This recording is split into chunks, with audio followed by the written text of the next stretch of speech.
Hello my dear friends, welcome back to Mentis classes. तो chapter को आगे बढ़ाते हैं और आज का टॉपिक रहेगा हमारा न्यू सोर्सेस ऑफ थ्रेट। यानी यहाँ पे बात हो रही है कि जो खतरे हैं उसके और क्या-क्या सोर्सेस हो सकते हैं, क्या-क्या स्रोत हो सकते हैं, इसके बारे में हम बात करेंगे।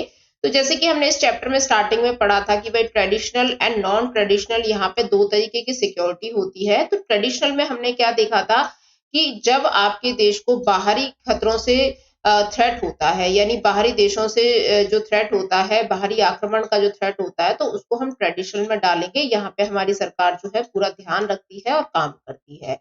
और नॉन ट्रेडिशनल में हमने क्या देखा था कि इसका जो एरिया है, नॉन ट्रेडिशनल का जो एरिया है वो बहुत बड़ा है। इसमें क्या है, आपका एपिडेमिक्स भी आती हैं, आपकी बीमारियां महामारियां भी आती हैं, डिजास्टर्स भी आते हैं, ठीक है। और यहाँ पे जो मानवता है, जो ह्यूमन सिक्योरिटी है उसकी बात भी की जाती है, इकोनॉमिक सिक्योरिटी है उसकी बात भी की जाती है। तो ये जो सारी चीजें हैं हमने नॉन ट्रेडिशनल में देखी थी, ठीक है। लेकिन आज हम यहाँ पे देखेंगे कि न्यू सोर्सेस क्या निकल के आ रहे हैं जो बहुत कॉमन होते जा रहे हैं पूरे वर्ल्ड वाइड। ये जो थ्रेट है ना, ये क्या है, एक तरीके से दोनों ही चीजों में आते हैं। जैसे अगर एग्जाम्पल के तौर पे हम यहाँ पे टेररिज्म को देखें, तो टेररिज्म क्या है, यहाँ पे जो गुट बना रहा है, आपका जो थ्रेट दे रहे हैं, वो बाहर के लोग भी हो सकते हैं, वो आपके देश के लोग भी हो सकते हैं। आपके देश के मतलब इंटरनल भी आपको डिस्टरबेंस पैदा कर सकते हैं आपके देश के अंदर, और बाहर से भी थ्रेट दे सकते हैं। तो टेररिज्म क्या है, एक नया सोर्स है थ्रेट देने का, ठीक है। तो यहाँ पे नॉन ट्रेडिशनल कॉन्सेप्ट में क्या बता रहे हैं कि human security and global security के बारे में बात कर रहे हैं। भाई अगर ह्यूमन सिक्योर रहेगा हर कंट्री का, तो वहां पे ग्लोबली सिक्योरिटी भी हो जाएगी, क्योंकि पूरा का पूरा जो विश्व है वो अलग अलग देशों में डिवाइडेड है और सब में सिटीजन्स ही तो है, सब में ह्यूमंस ही तो है। तो अगर उनको सिक्योर कर पा रहे हैं तो उस हिसाब से यहाँ पे ग्लोबल सिक्योरिटी भी हो जाएगी। लेकिन यहाँ पे एक नया चैलेंज निकल के आता है और यहाँ पे कुछ चेंजेस हमें देखने को मिलते हैं थ्रेट के अंदर, जो हमारी सिक्योरिटी को क्या करते हैं, हमारी सिक्योरिटी को डिस्ट्रॉय करते हैं, हमारी सिक्योरिटी को हनन पहुंचाते हैं। तो उसके अंदर सबसे पहली चीज आती है टेररिज्म, जिसको बोलते हैं आतंकवाद, ठीक है। ये क्या है, ये पूरे वर्ल्ड वाइड बहुत फेमस थ्रेट है। किसी भी कंट्री को परेशान करना है तो टेररिज्म सबसे अच्छा माध्यम रहता है यहाँ पे। और टेररिस्ट कंट्री जो है वो आपने सुने ही होंगे, है ना, कुछ 4-5 कंट्री हैं वो मिलके पूरे देश में आतंक फैलाने का काम करते हैं। तो यहाँ पे बात हो रही है कि ये जो वॉयलेंस फैलाते हैं ना, इनका कॉमन टारगेट होता है सिविलियंस को परेशान करना, यानी जनता को परेशान करना। यानी आतंकवाद जो है ये जानबूझकर ऐसे लोगों को टारगेट करता है जो बेचारे निहत्थे होते हैं, इनोसेंट होते हैं, बहुत जल्दी डर जाते हैं, अफरा तफरी मचा सकें, असंतोष पूरे देश में फैला सकें। तो जनता को इस तरीके से ये लोग परेशान करते हैं, ठीक है। इनका डेलिबरेटली जानबूझकर ये लोग ऐसे काम करते हैं ताकि वहां पे जनता को निशाना बनाया जा सके। और अगर देखें तो इंटरनेशनल जो टेररिज्म होता है ये ज्यादातर क्या है, जैसे एक कंट्री से और भी कंट्रीज में आपको देखने को मिल जाएगा। ऐसा नहीं है कि पर्टिकुलर कोई कंट्री है इंटरनेशनल टेररिज्म में। तो यहाँ पर टेररिज्म की जो टेरिटरी है ना, ये कहीं पे लिमिटेड नहीं है, कहीं पे ऐसी व्याप्त नहीं है कि भाई यहीं तक ये सीमित रहेगा, ऐसा नहीं है, ठीक है। कई सारे कंट्री जो है इसके थ्रेट में रह सकते हैं। और यहाँ पे जो ये टेररिस्ट ग्रुप होते हैं ना, ये क्या करते हैं, किसी भी कंट्री के जो पॉलिटिकल कॉन्टेस्ट होते हैं ना उसको बदलने की कोशिश करते हैं। यानी सपोज करो कि जैसे हम अफगानिस्तान का एक एग्जांपल ले लेते हैं, सबसे बेस्ट है। तो यहाँ पे क्या है कि अफगानिस्तान की जो सरकार है जिस तरीके से वो चल रही थी, तो वो तालिबानियों को नहीं पसंद आ रही थी। तालिबानी एक तरीके से टेररिस्ट ग्रुप ही हम बोल सकते हैं, उसका काम करने का तरीका बिल्कुल टेररिज्म टाइप का ही है। तो यहाँ पे क्या है, वो लोग उसको थ्रेट देने लगे कि तुम लोग भाई इस तरीके से मत करो, है ना। बहुत सारे जो रूल्स एंड रेगुलेशन है इस्लाम के उन पे लगा दिए गए। तो यहाँ पे जब उनकी बात नहीं मानी गई, तो यहाँ पे पॉलिटिकल कॉन्टेस्ट में जब वो लोग नहीं खरे उतर पा रहे थे, अफगानिस्तान वाली जो सरकार है जो तालिबानियों की नजर में, तब तालिबानी क्या करते हैं, जो जिस चीज को वो नापसंद करते हैं ना, तो उसको क्या करते हैं, वो अपना टारगेट बनाते हैं और उसको हड़पने की कोशिश करते हैं। वहां के लोगों को निशाना बनाते हैं, वहां के जो आम जनता होती है उसको आतंकित करते हैं। तो ये उनका मेन क्या होता है, उनका थ्रेट देने का तरीका होता है कि नॉर्मल जनता को परेशान करो, और नॉर्मल जनता परेशान होगी तो देश के अंदर यहाँ पे क्या होगा, एक असंतोष फैल जाएगा। तो यही जो जिस चीज को नापसंद करते हैं ना टेररिज्म, तो उसको ये टारगेट बनाते हैं और यहाँ पे क्या है, अपना बल दिखाते हैं, अपनी पावर दिखाते हैं कि तुम सुधर जाओ या तुम कर लो। मतलब उनके जो आपने शायद सुने भी होंगे कि जो टेररिस्ट हैं वो किस तरीके से धमकी देते हुए भी मिलते हैं, है ना। तो ऐसे किस किस बेस पे धमकी देते हैं वो लोग,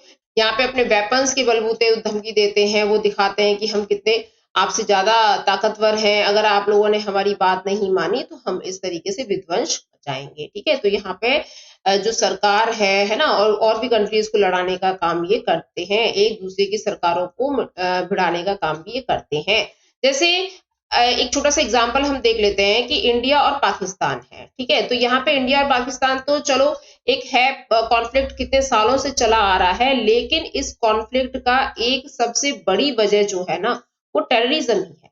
ठीक है, पाकिस्तान जो कंट्री है ये क्या करता है, ये टेररिज्म को शरण देता है, टेररिस्ट लोगों को मतलब अपने अंडर में रखता है। तो इस वजह से क्या है कि, और यहाँ पे फिर मानता भी नहीं है, इस बात को भी नहीं मानता कि भाई हम लोग टेररिस्ट को रखते हैं, क्योंकि यहाँ की जो सरकार है, जो पाकिस्तान की जो सरकार है, ये क्या है ना, ये मिलिट्री बेस्ड है। यहाँ पे मिलिट्री और सिविलियंस दोनों मतलब रूल कर सकते हैं, है ना। तो यहाँ पे क्या है कि मिलिट्री के अंडर में रहते हुए यहाँ पे टेररिज्म को पाला जाता है, टेररिज्म यहाँ पे पनपता है।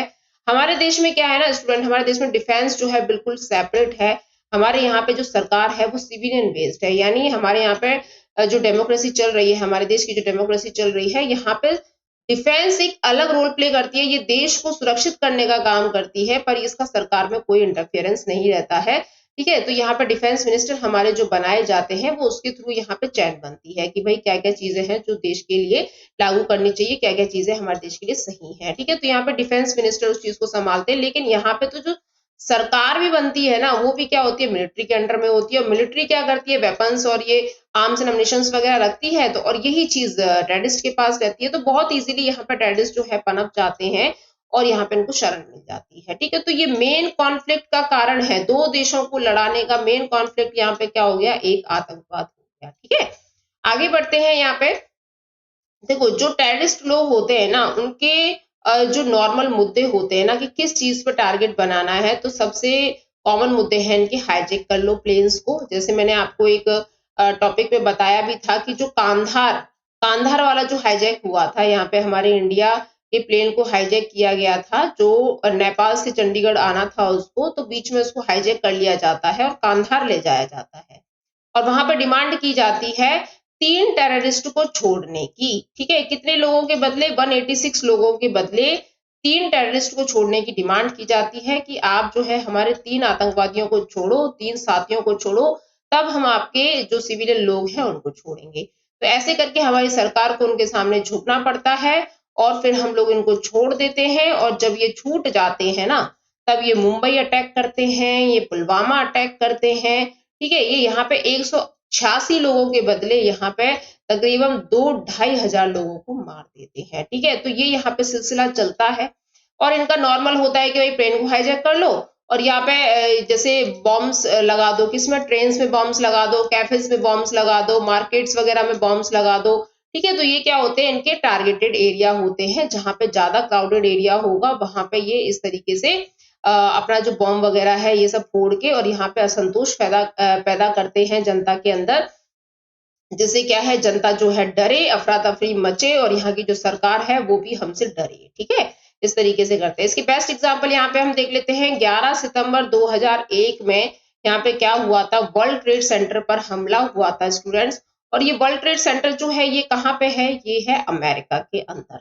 अब देखो, यहाँ पे इसकी ट्विन टावर इसको बोला जाता है, तो यहाँ पे इसको, इन दोनों को ही उड़ा दिया जाता है 2001 में। और इसमें जो मेन कल्प्रिट होता है वो होता है उसामा बिन लादेन का पूरा प्लान होता है ये इसको उड़ाने का। ठीक है, तो ये यहाँ पे अमेरिका के लिए एक बहुत बड़ा सबक था। एक समय पे अमेरिका जो है ना, ये बहुत शरण देता था आतंकवाद को, क्योंकि ये क्या करता था, दूसरे कंट्रीज को टारगेट करता था और आतंकवाद का सहारा लेता था, उनके द्वारा काम करवाता था। लेकिन जब इसके देश पे ही ये चीज बीतती है ना, तब इसको पता लगता है कि आतंकवाद कितना खतरनाक है, ये तो उल्टा मेरे पे ही भारी पड़ गया। ठीक है, और अगर दूसरी पिक्चर हम देखें तो यहाँ पे हम बात करेंगे इसके बारे में, जो हुआ था मुंबई अटैक, ताज होटल पर जो अटैक किया था 2008 में आतंकवादियों ने। तो यहाँ पे हमारे बहुत सारे जो नौजवान हैं वो मारे गए थे, बहुत सारे सैनिक हमारे मारे गए थे, बहुत सारे वर्कर्स यहाँ पे मारे गए थे। देखो, यहाँ पे लिखा भी है कि ये चला तो गया समय, लेकिन इसको कभी भूला नहीं जा सकता। तो ये हमारे देश के लिए एक बहुत ही थ्रेटफुल चीज थी जो हुई थी 2008 के अंदर। इसमें मूवीज वगैरह भी बन रखी हैं, अगर आपको कभी देखनी है तो देखना टाइम निकाल के, ठीक है। आगे बढ़ते हैं, यहाँ पे देखो ये टेररिज्म से रिलेटेड ही हम बात कर रहे हैं। इसको 9/11 भी बोला जाता है, 9/11 का टाइम भी बोला जाता है। दूसरी डेट आप मेंशन कर सकते हो 26/11, यानी जो मुंबई पे अटैक हुआ था। तो यहाँ की जो गवर्नमेंट होती है ना अमेरिका की, तब उसके कान होते हैं और भाई उसको समझ में आता है कि ये बहुत ही खतरनाक चीज है टेररिज्म, ठीक है। इसके लिए स्ट्रिक्ट एक्शन लेना बहुत जरूरी है और यहाँ पे जो दूसरे कंट्रीज हैं वो भी अलर्ट होते हैं आतंकवाद के खिलाफ, वो भी ध्यान देने लगते हैं। और आतंकवाद जो है ये क्या है, मतलब जितने भी कांड हो चुके हैं आज तक, जितने भी गुजरे वक्त में जो आतंकवाद हुआ है, वो मोस्टली कहाँ देखने को मिला है, मिडिल ईस्ट में देखने को मिला है, यूरोप में मिला है, लैटिन अमेरिका में मिला है। लैटिन अमेरिका में क्या आ जाएगा, आपके यूएसए के नीचे का पार्ट, और हाफ जो है साउथ अमेरिका का जो पार्ट है। तो ये जो दोनों कॉन्टिनेंट के बीच का जो पार्ट है इसको लैटिन अमेरिका बोल सकते हैं, और साउथ एशिया। तो यहाँ पे हमें टेररिज्म के बहुत सारे एग्जाम्पल पास्ट में देखने को मिल सकते हैं, ठीक है। अब हम बात करेंगे यहाँ पे ह्यूमन राइट्स के बारे में। तो जैसे न्यू सोर्सेस ऑफ थ्रेट्स में हमने पहला देखा टेररिज्म, दूसरा आता है ह्यूमन राइट्स, यानी मानव के अधिकारों को किस तरीके से थ्रेट मिलता है। तो मानव के अधिकारों को यहाँ पे 3 चीजों में, यानी 3 टाइप्स में यहाँ पे डिवाइड किया गया है। पहला है पॉलिटिकल राइट्स, ठीक है, इनके जो राजनीतिक अधिकार होते हैं ह्यूमन के, वो क्या है। और दूसरा है आपका social and economic rights. Second वाली जो कैटेगरी है इसमें सोशल एंड इकोनॉमिक दोनों ही आ जाएंगे। और थर्ड जो कैटेगरी आती है ना, इसके अंदर आ जाएंगे आपके कॉलोनाइज्ड पीपल। कॉलोनाइज्ड पीपल कौन होते हैं, जब एक कंट्री दूसरे कंट्री को अपनी कॉलोनी बना लेता है, उस पर अपना अधिकार कर लेता है, वहां के लोगों पर अपना अधिकार कर लेता है, तो वो कॉलोनाइज्ड पीपल हो जाएंगे। एथनिक एंड इंडिजिनियस माइनॉरिटीज जो होते हैं, जैसे हमने देखा था श्रीलंका में जो सिंहालास कम्युनिटी है उनको डोमिनेट करते हैं तमिलियंस, ठीक है। तो यहाँ पे जो है एथनिक लोग होते हैं, लोकल लोग जो होते हैं वहां के, तो वो लोग जो है उनके उनके जो अधिकार होते हैं उनका कैसे हनन होता है, उनको कैसे दबाया जाता है, इसके बारे में यहाँ पे देखेंगे। तो जैसे माइनॉरिटीज जो होते हैं वो अपने आप को माइनर फील करते हैं, क्यों करते हैं, क्योंकि उनके अधिकार उनको नहीं मिल पाते हैं। तो यहाँ पे ये 3 कैटेगरीज अगर यहाँ पे फुलफिल है तो आपकी ह्यूमन राइट्स जो है वो पूरा अच्छी तरीके से रन हो रहे हैं। लेकिन बात यहाँ पे आती है कि ह्यूमन राइट्स के अंदर जो ये तीनों चीजें आ रही है ना, इसके बारे में जानते तो सब है, सब एग्रीमेंट भी करते हैं कि हाँ भाई ठीक है, ह्यूमंस को राइट्स जो मिलने चाहिए उनका ध्यान रखना चाहिए। लेकिन यहाँ पे कोई भी ऐसा यूनिवर्सल थॉट नहीं है कि कौन सी चीज जो है, कौन सी कैटेगरी जो है वो ह्यूमन राइट्स में मतलब यूनिवर्सल है, सबके लिए कॉमन है, मतलब इस पे विचार करना ही चाहिए। कौन सा ऐसा राइट है जहां पर इंटरनेशनल कम्युनिटी जो है वो उनके लिए काम कर सके अगर वो राइट्स वायलेट होते हैं तो, ठीक है। इंटरनेशनल कम्युनिटी की बात हो रही है यहाँ पे, जैसे यूएन की बात हो रही है, तो यूएन अगर ह्यूमन सिक्योरिटी को अगर देखे तो उसमें कौन से राइट्स को जो है वो यूनिवर्सली माने कि हाँ भाई अगर इसको मतलब यहाँ पे जो है डिस्ट्रॉय किया जा रहा है, ये लोगों को थ्रेट दिया जा रहा है, तो ये बहुत बड़ी बात है, इस पर एक्शन होना चाहिए। तो यहाँ पे ये चीज डिसाइड नहीं हो पा रही है कि कौन से जो राइट्स हैं उसको वायलेट करने से यहाँ पे एक्शन लेना चाहिए। आगे हम देखें तो यहाँ पे देखेंगे कि 1990 से क्या चला आ रहा है। जैसे जो इराक है, इराक ने किस पर इन्वेड कर दिया था, कुवैत पर इन्वेड कर दिया था, ठीक है। तो ये दोनों ही कंट्रीज जो हैं ये सेंट्रल एशिया के कंट्रीज हैं। यहाँ पे मैप में देखिए आप लोग, ठीक है। यहाँ पे क्या बता रहा है कि ये क्या है, आपका कुवैत कंट्री है और यहाँ पे ये इराक है। तो इराक ने क्या किया, कुवैत के ऊपर मतलब हमला कर दिया, आक्रमण कर दिया। तो यहाँ पे बचाने के लिए जो अमेरिका है वो इराक पर इन्वेड करता है ऐसे, ठीक है। तो ये क्या है, यहाँ पे चलता आ रहा है। अब देखो यहाँ पे क्या है, ह्यूमन सिक्योरिटी को थ्रेट हो रहा है, ये इस पर अटैक करेगा तो यहाँ की जो जनता है वो एक तरीके से परेशान होगी, है ना, थ्रेट में आएगी, उनको अपने जीवन होने का डर रहेगा। तो ये ऐसी चीजें जो है हमें देखने को मिलती है। तो हमारे जो थिंकर्स हैं वो बोलते हैं कि कौन सी कैटेगरी को यहाँ पे जो है वो डालना चाहिए कि इसका हनन करने से यहाँ पे एक्शन होना चाहिए। और जैसे अगर हम देखें तो जीनोसाइड होता है रवांडा में। रवांडा कहाँ पे पड़ता है स्टूडेंट, रवांडा जो है ये अफ्रीका का एक कंट्री है, ये अफ्रीका कॉन्टिनेंट है। तो यहाँ पे एक कंट्री, आप ये लोकेशन देखिएगा, यहाँ पे रवांडा आपको मतलब मार्क कर देना है। अगर कभी मैप में आता है तो आपको पॉलिटिकल साइंस में मैप जरूर देखते हुए जाना है कि कौन सा कंट्री कहाँ कहाँ पे लोकेटेड है, ठीक है। इस क्वेश्चन बन जाते हैं, तो फिर इसीलिए क्या है, छोटी छोटी चीजों को आपको इग्नोर नहीं करना है। तो यहाँ पे हमने देख लिया रवांडा कहाँ पे है, दूसरा हमने देख लिया कि इराक की लोकेशन कहाँ पे है, कुवैत कहाँ पर है। उसके बाद यहाँ पे बात हो रहा है कि इंडोनेशिया मिलिट्री किलिंग, यहाँ पे जो है इंडोनेशिया जो मिलिट्री किलिंग होती है ईस्ट तिमोर पर, तो इसके बारे में यहाँ पे बात किया जा रहा है कि भाई इंडोनेशिया जो सेना है वो रक्तपात मचाती है, है ना, पूर्वी तिमोर पे, यानी जो ईस्टर्न तिमोर है। अब ये कहाँ पे लोकेटेड है ये भी देख लेते हैं। तो देखिए ये यहाँ पे ये मैप देखिए, ठीक है, ये यहाँ पे क्या है, इंडोनेशिया है, और यहाँ पे ही है ये ईस्ट तिमोर, जो ये क्या है, पूरे आइलैंड कंट्री है।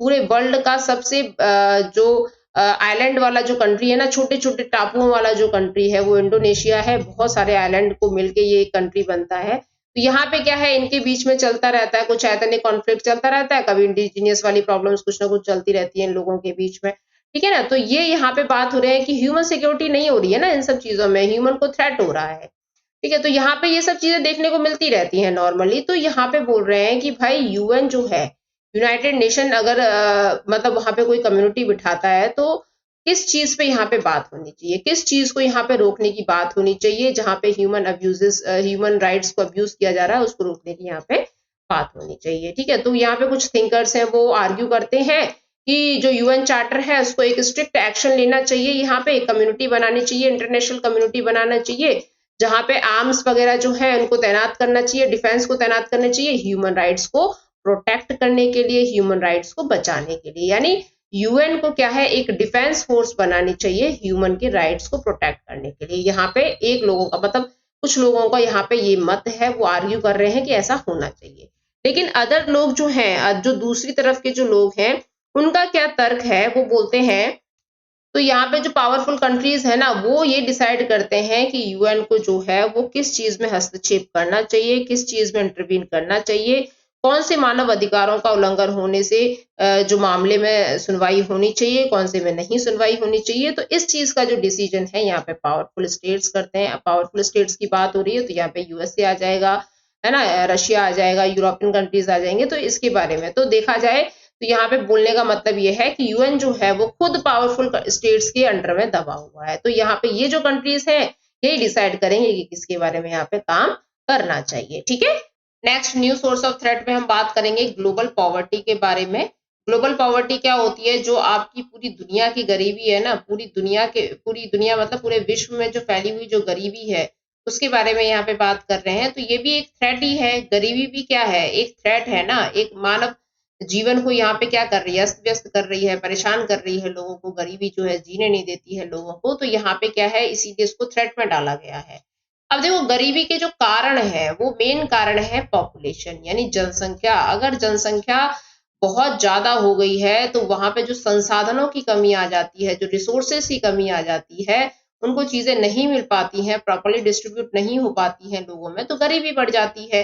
तो यहाँ पे बात हो रही है कि वर्ल्ड की जो पॉपुलेशन है वो नियरली कहाँ पहुंच चुकी है, यहाँ पे बात हो रहा है 7.5 अरब मान लो एक तरीके से, यानी 760 करोड़ की बात हो रही है ना। तो यहाँ पे एक तरीके से 7.5 अरब जो जनसंख्या है ये पहुंच चुकी है, और नियरली यहाँ पे अब पहुंचने वाली है, ये 10 अरब के आसपास हो जाएगी। अभी रिसेंटली यहाँ पे 2023 में डाटा निकाला गया था कि पूरे वर्ल्ड की जो पॉपुलेशन है वो 8 बिलियन हो चुकी है। 8 बिलियन मतलब 8 अरब हो चुकी है, ठीक है, यानी 800 करोड़ हो चुकी है। अब देखो ये डाटा यहाँ पे गलत नहीं कह रहा है, ये धीरे धीरे जो है ये बढ़ेगा ही। तो यहाँ पे 21st सेंचुरी में ये देखा गया है कि जिस तरीके से पॉपुलेशन यहाँ पे बढ़ रही है तो उसके हिसाब से तो गरीबी आना तय है।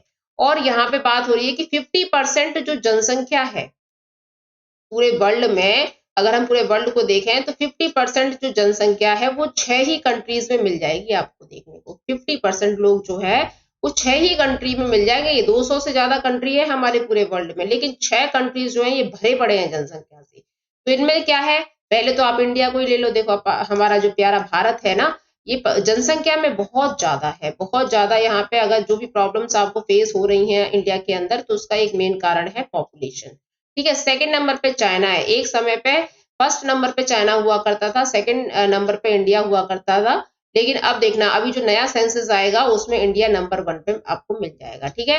फिर पाकिस्तान है ना, नाइजीरिया, बांग्लादेश एंड इंडोनेशिया, ये 6 देश ही यहाँ पे जो है पॉपुलेशन को इतना बढ़ा के रखे, 50% जनता जो है यहाँ पे रहती है। उसके बाद बात हो रही है यहाँ पे जो पॉपुलेशन है ये 50 ईयर्स में अगर आप देखोगे ना, आगे आने वाले जो 50 साल हैं, तो यहाँ पे जो गरीब देश हैं, जो पुअरेस्ट कंट्रीज हैं, यहाँ पे पॉपुलेशन आपको ट्रिपल संख्या में देखने को मिलेगी।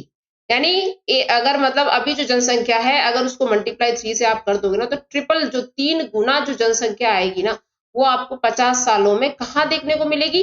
पोरेस्ट कंट्रीज में देखने को मिलेगी, गरीब कंट्रीज में, अंडर डेवलपिंग और डेवलपिंग कंट्रीज में आपको देखने को मिलेगी, ठीक है ना।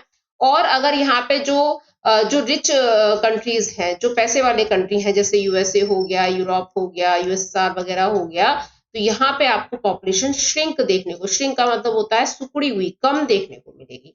तो इससे क्या हो रहा है, जो गरीब है वो और गरीब होता जा रहा है, जो अमीर है वो और अमीर होता जा रहा है। और ये क्यों होता है? क्योंकि अगर रिच स्टेट्स में क्या होता है, पर कैपिटा इनकम जो होती है, जो लोगों की प्रति व्यक्ति आय होती है, जो एक परिवार में जो एक बंदा है जो भी कमा रहा है, अगर उसकी इनकम अच्छी खासी है, ठीक है, तो यहाँ पे पॉपुलेशन कम है, उसके घर में मतलब वो क्या है, एक लाख रुपए कमा रहा है और घर में सिर्फ 2-3 लोग ही रह रहे हैं, तो बहुत अच्छे से उसका जीवन कटेगा, ठीक है। लेकिन अगर प्रति व्यक्ति आय यानी पर कैपिटा इनकम लो है, यानी 10,000 रुपए ही है और खाने वाले 10 लोग हैं, तो भाई उसका जो घर की जो स्थिति है वो आप अनुमान लगा सकते हो कितनी बेकार होती चली जाएगी। तो यहाँ पे क्या हो रहा है, प्योरेस्ट कंट्रीज में क्या हो रहा है, यही तो हो रहा है कि कमाने वाले जो है वो एक ही व्यक्ति है, वो भी बहुत कम कमाता है और उसका पालन पोषण जो व्यक्ति जो पालन पोषण करता है उन लोगों का वो बहुत ज्यादा है। तो यहाँ पे क्या होता है, प्रति व्यक्ति आय जो है वो कम हो जाती है,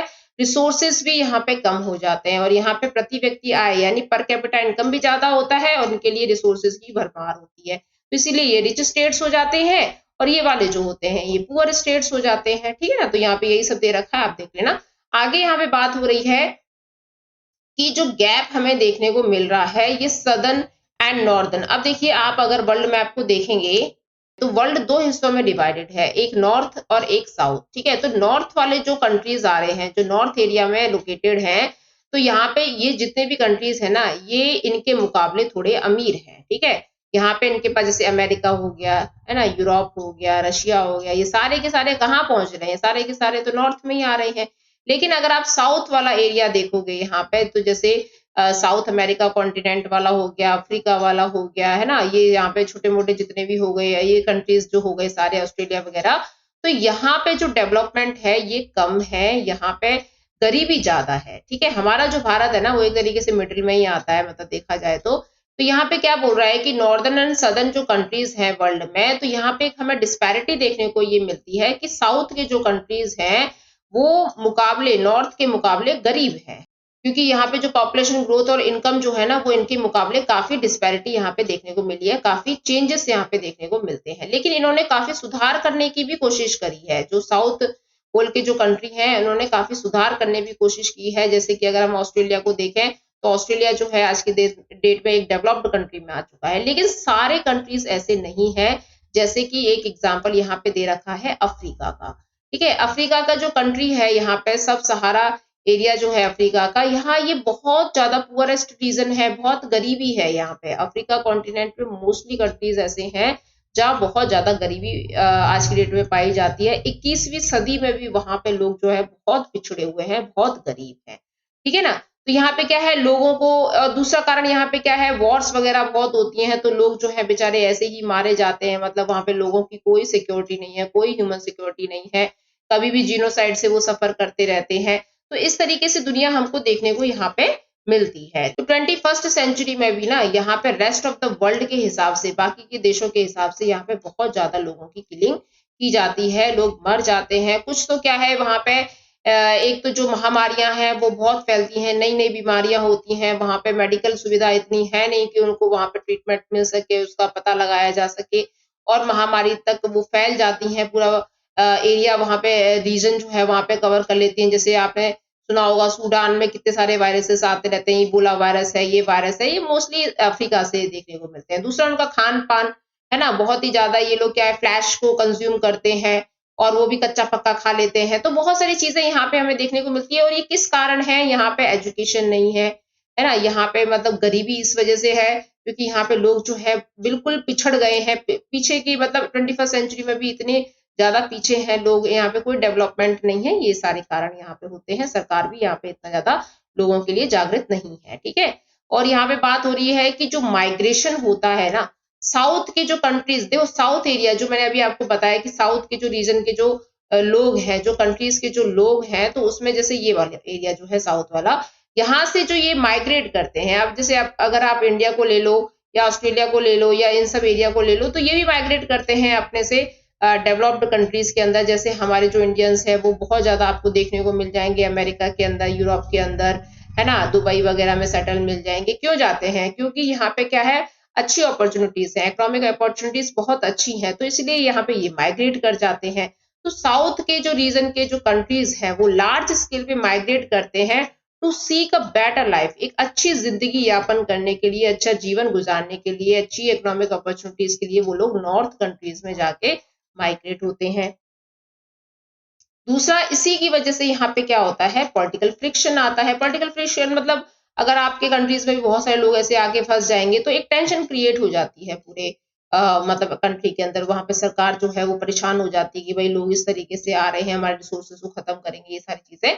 और अगर हम इंटरनेशनल लॉ के हिसाब से देखें तो नॉर्म्स ये कहते हैं कि अगर कोई व्यक्ति आपके देश में माइग्रेट हो रहा है, देखो migrate and refugees, these two words are very different. Migrates वो लोग हैं जो अपनी स्वेच्छा से, अपनी मर्जी से एक कंट्री से दूसरे कंट्री में जाके सेटल होते हैं, ठीक है, एक अच्छी जिंदगी जीने के लिए, है ना, एक अच्छी अपॉर्चुनिटी के लिए यहाँ से माइग्रेट होते हैं। तो ये इनको हम बोलेंगे माइग्रेट, यानी अप्रवासी जो लोग होते हैं वो अपने डिजायर्स के लिए जाते हैं एक कंट्री से दूसरे कंट्री में। लेकिन जो रेफ्यूजीज होते हैं ना, इनको क्या होता है, एक पुश फैक्टर के द्वारा, पुश फैक्टर मतलब या तो उनके साथ कोई प्रॉब्लम हो गई है, कोई घटना हो गई है, कोई वॉर हो गई है, या कोई नेचुरल डिजास्टर आ गया है, या कोई जो राजनीतिक असंतोष फैल जाता है देशों के अंदर वो हो गया है, तो उनको बेचारों को ये मजबूरन जाना पड़ रहा है।